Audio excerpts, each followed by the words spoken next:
Yes.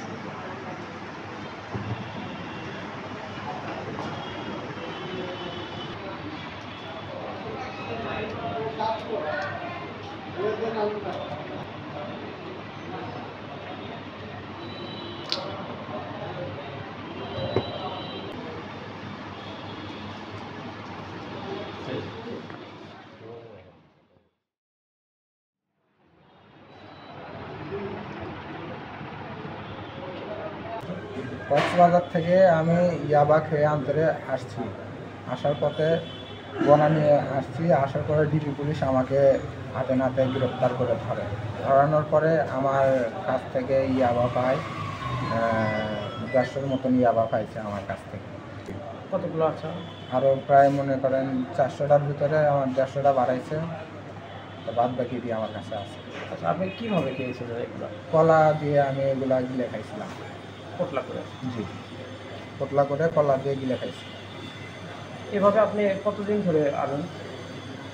এভাবে আমি জীবনের প্রথমে বাড়ি আসলাম। আসার পরে আমি প্রথমবারই আমি ধরা খাইছি। তো তবে কক্সবাজার থেকে আসে, তো আমিও আর কি ওইভাবে আসছি, ঠিক আছে।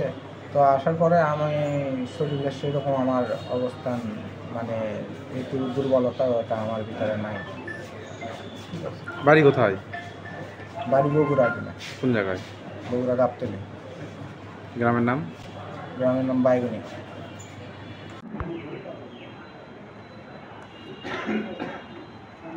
আমাদের কাছে একটা গোপন সংবাদ আছে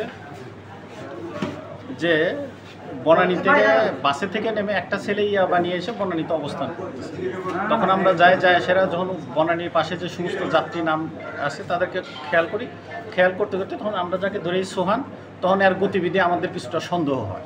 তখন সন্দেহ হলে তাকে আমরা আমাদের সঙ্গীয় অফিসার ফোর্স দ্বারা তাকে আটক করে তাকে জিজ্ঞাসাবাদ করি আপনার কাছে কী আছে।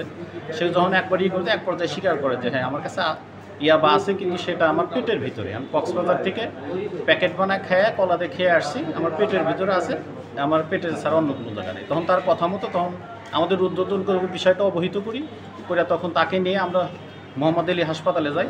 হাসপাতালে ডিউটিরত ডাক্তারকে দেখাই, ডাক্তার তাকে দেখে তার কথা শুনে বলে তাকে এক্স রে করে। তখন আমরা এক্স রে করি, এক্স রে করে দেখা যায় হ্যাঁ তার পেটের ভিতরে এরকম জাতীয় পদার্থ আছে। তখন এক্স রে করার পরে তখন ডাক্তার বলছে হ্যাঁ এর ভিতরে কিন্তু পদার্থ আছে, যেটা হলে দৃশ্যমান জানাইছে। তার কাছে মোট 400টা আছে, অর্থাৎ প্রতিটাতে 50 টাকা করলে 400তে 8টা প্যাকেট পোটলা তার পেটের ভিতরে আছে। প্রক্রিয়া আছে, এইভাবে তাকে পায়খানা দ্বার থেকে বের করার জন্য যতটুকু চেষ্টা, এটা আমার চেষ্টা অব্যাহত আছে।